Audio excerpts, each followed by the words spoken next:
It's a tough one. This is, of course, the calm before the storm, perhaps. We have so little to go on. The man's been a vice president, politician. The responsible people say, give him a break, let's wait and see what he does.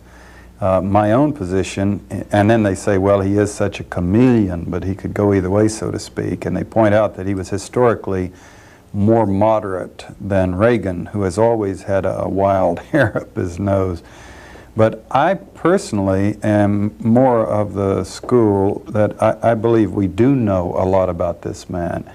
In fact, we know some things about him that are much more significant and frightening than what we knew about Ronald Reagan. Ronald Reagan was, of course, a committed conservative who was known to have a slightly defective mind. Who had some pretty, that was the case. And proved it and lived up to, and had some harsh policies when he was governor of California. But Bush, this CIA directorship where he made these contacts, I worked for him. You know, I witnessed personally his supervising the CIA's covering up of illegal activity at the end of the Angola operation in early 1976.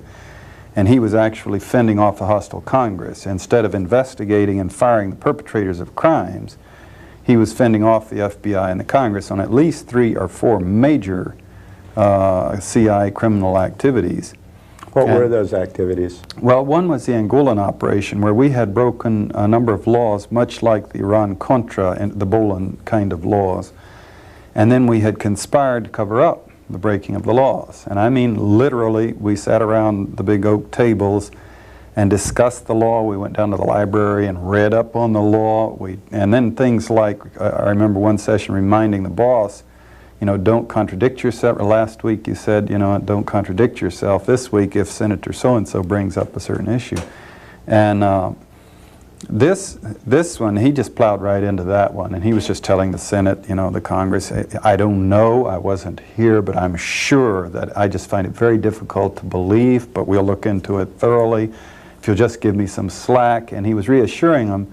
And with you know, him patting him on the head, they backed off and just never got back to it. He was also doing the same thing about the assassination of Patrice Lumumba, which was being investigated in that cycle. And also the Chilean operation, the killing of, you know, the Track 1, Track 2 ouster and killing of Salvador Allende in Chile. And he was fending off an investigation of that. In the FBI stuff, the Justice Department was investigating some of the mercenaries who had been involved in the CIA's Angola program. And they were asking us specifically which ones had worked for us and in what capacities. And a young attorney showed up from the General Counsel's office responding to Bush's supervision policies, and actually went through my files and purged documents that he thought would be legally incriminating if we were subpoenaed, you know, if we were investigated. And all of that was a thorough indication of Bush's policies as I witnessed them. Beyond that, we have an incredible record that we'll get into in greater depth as we chat here now of the connections that he picked up when he was CIA director. So we have not only Noriega, but we have a dozen or dozens of Noriegas who have blackmail control of this man.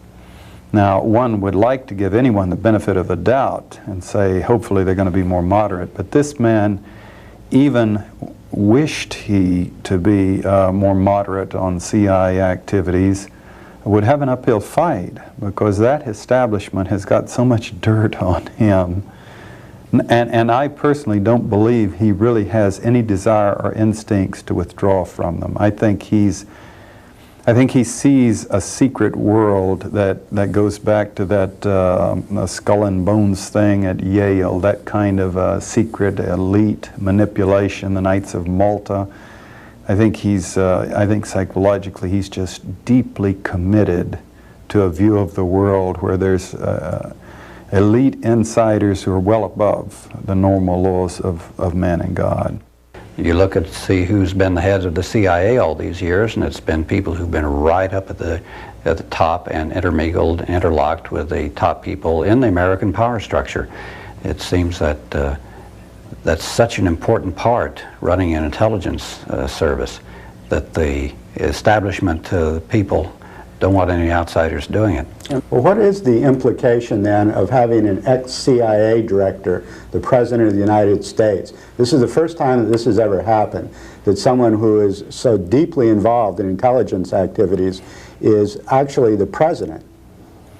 Well, it's a giant step towards the national security state is what it is. It's a huge victory for the national security establishment.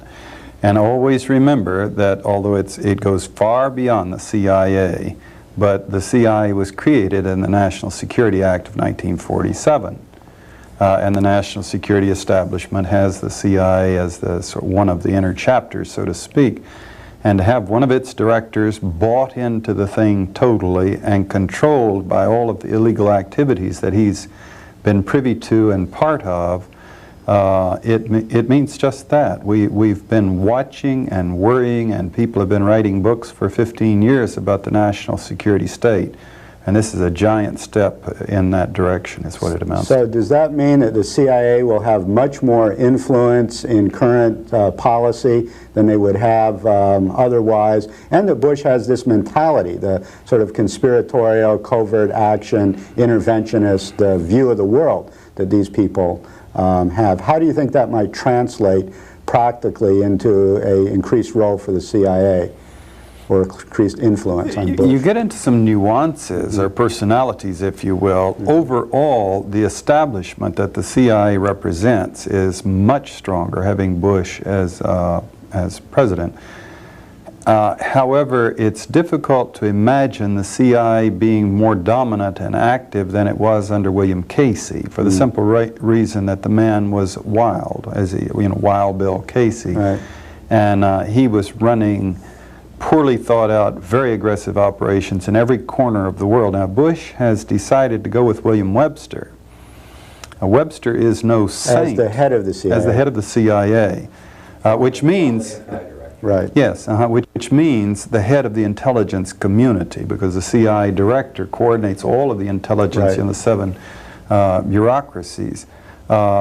Webster is no saint. It's not that, that it makes you feel reassured. In fact, he ran COINTELPRO 2 in the FBI under Reagan when they were harassing the people who were supporting or lobbying against the Contras.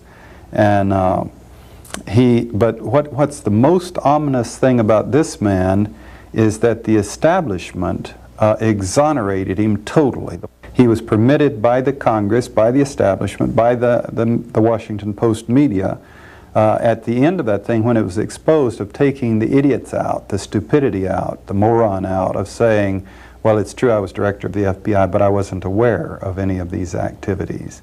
And, the Admiral's ship sinks, and he said, well, I wasn't aware it had a hole in the side. This sounds like a Ronald Reagan deficient management style, or simply lying. And Bush used the same out. He sat in 17 meetings of the National Security Council in which they discussed the Iran-Contra scandal, and he says he doesn't remember their ever having talked about it. It was also another interesting thing that he said when they asked him about Oliver North on one of the TV things. He said, well, they made 2 or 3 mistakes. The fact that it was all illegal never even fazed him. It didn't make any difference. Back to Webster, though, it's interesting to note that 2 levels of the intelligence or national security establishment, not the community, the paid professionals, the on-duty professionals, but the community has spoken out at 2 levels. One, at the Henry Kissinger level, they've gotten together and published a paper in which they have spelled out policies that Bush should follow, which speak pretty openly of brutality towards the Third World. And then at a level below that, the Georgetown professors, where McFarlane went to work after he left the White House, where Ray Klein and others operate from, where they publish these books, the intelligence requirements for the 80s, and now they've come out for the 90s. These people, Robert Gates, the former deputy director, these people have come out with publications and statements and radio interviews and whatnot, vigorously protesting Webster as CIA director because they say he is soft on covert action. He's not aggressive enough. Yet we know that Bush is such a believer in covert action that at least it's unlikely there'll be that much of a curtailing of covert action. Well, we're getting into nuances. They're going to run operations for sure. It's a question of how many and how wild. And then at a certain point, you see, it's almost in the world's interest. God knows this is a perverse kind of logic, but it's almost in the world's interest to have a William Casey as opposed to William Webster, because Casey would go so far that he would self-destruct. Right. He was truly crazy, wild. And so these things would be exposed, and there would be a reaction. The Congress would clash with him endlessly. He would mining the harbors and lie about it. Whereas Webster is muting it with the Congress and building good relations, and by having a little bit better judgment, he may actually accomplish more in the long run, and it may be harder for us to crack it open.